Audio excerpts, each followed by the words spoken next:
Republic of Costa Rica already were at war with the land of the rising sun. This is the NBC Newsroom.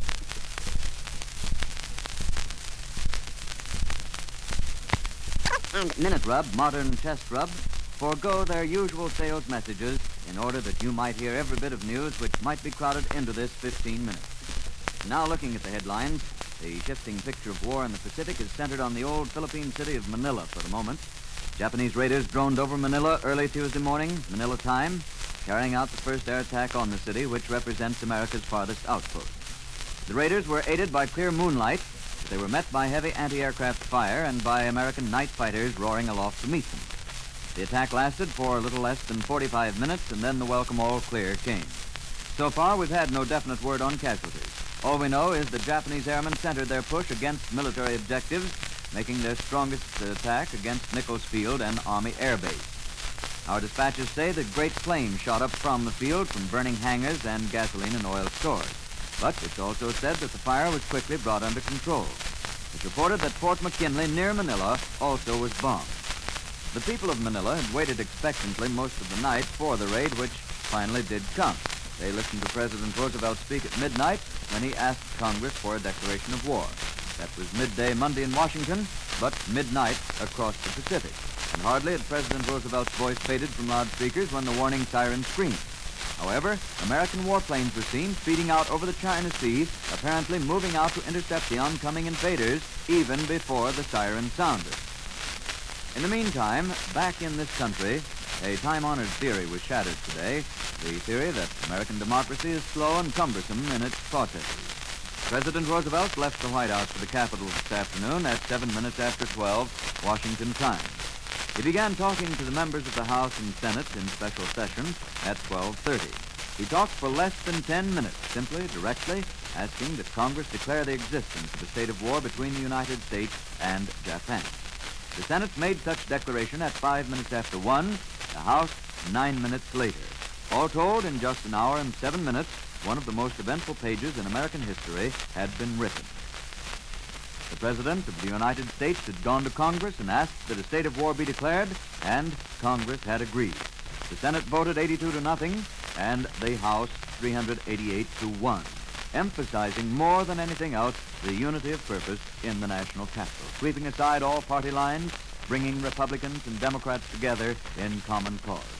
The lone dissenting vote in Congress was cast by a woman, Representative Jeanette Rankin of Montana, and by so doing, she kept her voting record clear.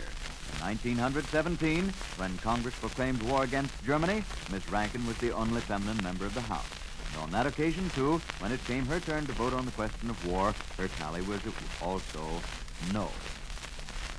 Well, the joint war resolution, as passed by the Senate and House, was rushed to the White House late this afternoon, and in a quiet but dramatic ceremony, the President signed the historic document, making it the law of the land. A group of high government officials watched in silence as he penned his name, formally unleashing the full might of the United States to win victory over the Nipponese Empire. The war measure became law just 3 hours and 39 minutes after Mr. Roosevelt began his appeal to Congress, asking that a state of military hostilities be declared. And so, the United States enters World War number 2, taking this grim step in sharp contrast to the way the American people went to war in 1917. At that time, Congress debated the issue during 4 long days preceding the final vote. The vote which lined America shoulder to shoulder with Britain and France, and later, ironically enough, with Japan against the Imperial Germany of Kaiser Wilhelm. Today, Mr. Roosevelt used just 499 words to outline his case against Japan. Much of his speech was tragic when he spoke of losses. The United States officially went to war with Japan. At that historic moment, President Roosevelt signed the war resolutions rushed through by Congress. Senate and House leaders of both parties looked on as the chief executive cast the die. It was a dramatic climax to an afternoon crowded with history. First, President Roosevelt, standing before the joint session of Congress in the House chamber, in incisive tones that echoed the determination of an America that is fighting mad, said, "Yesterday, December 7th, 1941, a date which will live in infamy, the United States of America was suddenly and deliberately attacked by the naval and air forces of the Empire." In staccato news report style, Mr. Roosevelt listed the Japanese attack, and he said, "Always will we remember the character of the onslaught against us." The President said the United States will make very certain that this form of treachery shall never endanger us again. In clear tones, he declared, no matter how long it may take us, the American people in their righteous might will win through to absolute victory. The applause which thundered through the Capitol resounded across the nation and throughout the world. The President concluded by asking that Congress declare a state of war because of Japan's unprovoked and dastardly attack. The cheers rolled again to the lofty ceiling of the great chamber as President Roosevelt moved away. At the door, he paused and turned to wave to Congress in a magnificent gesture of confidence. The lawmakers sprang into action. Within 21 minutes, the Senate unanimously passed the war resolution, 82-0. Then the House, after a brief flurry of speeches, voted in favor of the resolution, 388-1. Only Congresswoman Jeanette Rankin, Republican member from Montana, voted against war, just as she did in 1917. Thus, the United States went to war with Japan.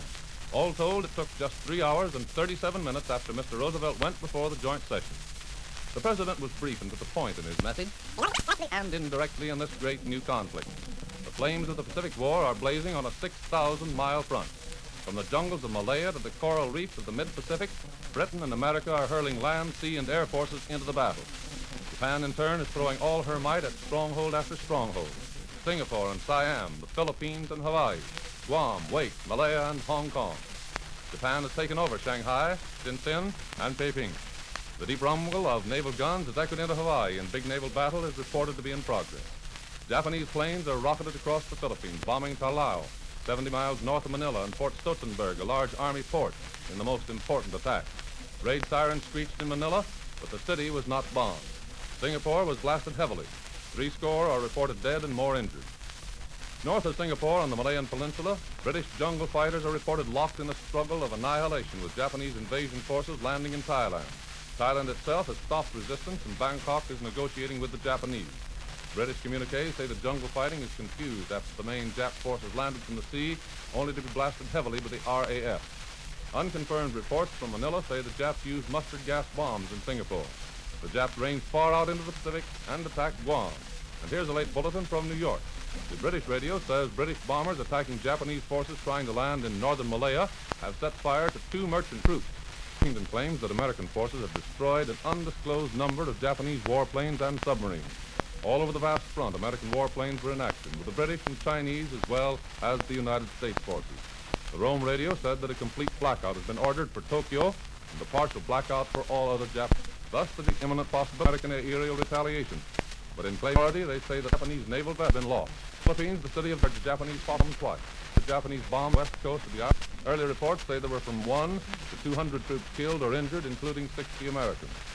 At Manila, big fires were set reportedly in the gasoline dumps around Fort McKinley and Nichols Field.